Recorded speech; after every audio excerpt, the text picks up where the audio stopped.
Hey guys, good morning, good afternoon, and good evening, and welcome to Wake Up Wednesdays. So, wake up.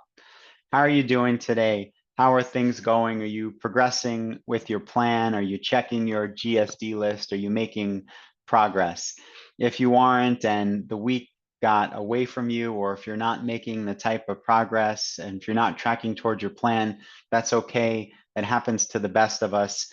And these Wake Up Wednesdays are an opportunity for us to reinvigorate one another, to check in with ourselves, to pick our head up and say, let's get back on plan. Let's get back on track. So, I want to talk to you guys today about an article I posted in the group chat entitled, Will AI Impact Your Retirement? And I'll give you the long and short of it real quick here. But the long and short of it is that, yes, absolutely 100% AI will impact your retirement. But you don't have to listen to me. You don't have to believe me. I'm just a simple project and product manager. If you've ever heard of a gentleman by the name of Larry Fink, he is the CEO, co-founder, and chairman of BlackRock.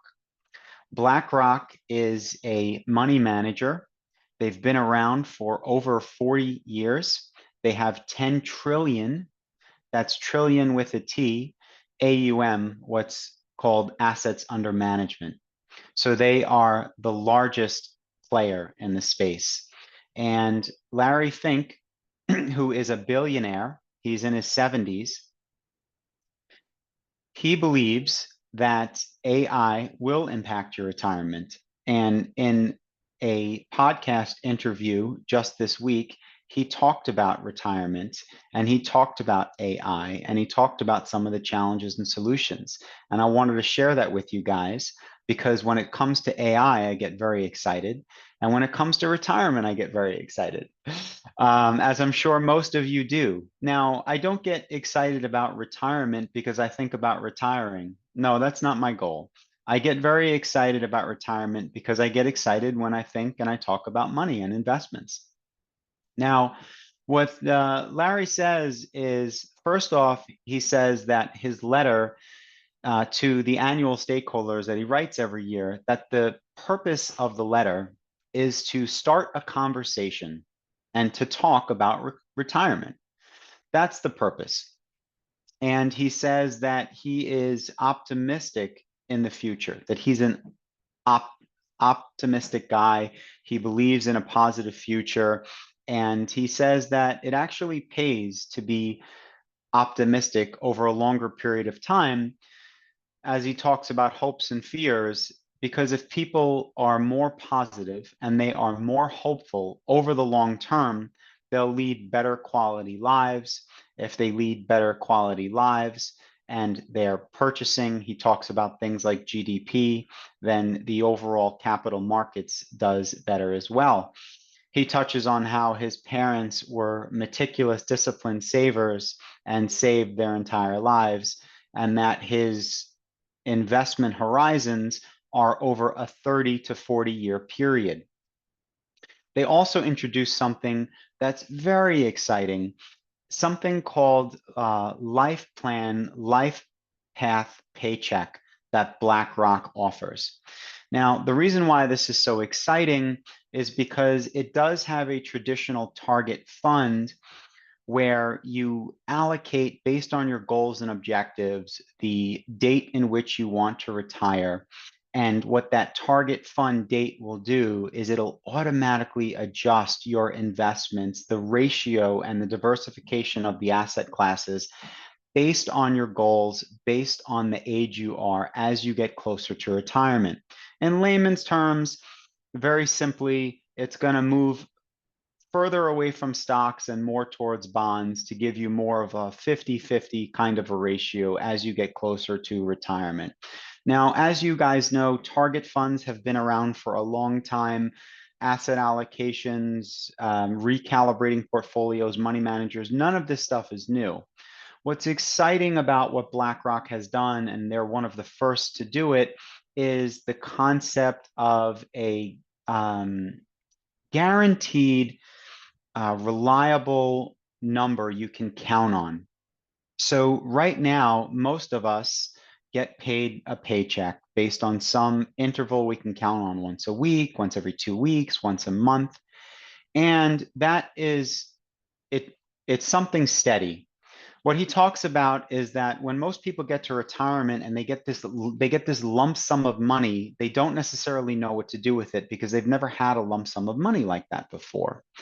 And that effectively they hook up different annuities to the back of the target fund. And what those annuities do, you through the profits that you've accumulated through the years in the fund, they purchase into an annuity. And then through the profits of the fund and the annuities, it gives retirees a guaranteed check for their life as people are growing older and as a society, how he talks about how we're living longer and longer. So I think that that's very exciting. Just on a personal note, this is just my personal opinion on the matter. I do not have annuities in my portfolio. Annuities it's not something for me personally. I'm not a money manager. I'm not a CFA. I'm not a CPA. I am a certified project and program manager. And in all of the projects that and all of the products that I've rolled out have all had a budget component to them, but I'm not a financial advisor. So I would definitely recommend that you speak to your financial advisor. But this is really an exciting and it's a great product. He goes on to say that investment horizons are over a 30 to 40-year period, and that trying to do things like time the market is very difficult for most people. So for the average Joe like myself, it's going to be very difficult to try and time the market. Instead, allocating or in an automated fashion, investing automatically every week, every month, over a 30 to 40-year period is the best way to save for retirement. He also talks about the pillars of retirement, how the pillars of retirement have changed, almost like the pillars of a seat or a stool. If a seat or a stool has 3 to 4 legs and you remove 3 of the legs from the stool, you're going to fall down. And what that means is that, according to Larry Fink and BlackRock's view, at least in the United States and the Americas, where we have this concept of Social Security, is that the Social Security paycheck, even if you start to take that paycheck at the oldest date that you can, it won't be enough, or you may run the risk of living in poverty. Now, what they refer to as those pillars used to be a pension fund, an employer contribution fund, a I'm forgetting now. So a pension fund, an employer contribution fund, Social Security, and savings. And he talks about how people may not have enough in their savings. So that's why we need to rethink about retirement, start saving earlier, and how companies can think about their contribution plan so that it empowers employees to save, it gives them incentives to save, and how employers can have matching contributions that purchase into these target funds with the annuities on the back end. Very, very exciting topic. When he talks about AI, he talks about how there are billions of dollars being spent on AI right now, not projected in the future. There are billions of dollars companies are investing in AI right now. And these algorithms that the AI run haven't even reached their full potential yet. So whether you think about an AI in terms of automated investing, or you think about AI just in terms of um, investing in the future. And what he says is the way that we get out of a deficit is by growing. And the way that we grow is we invest in the future.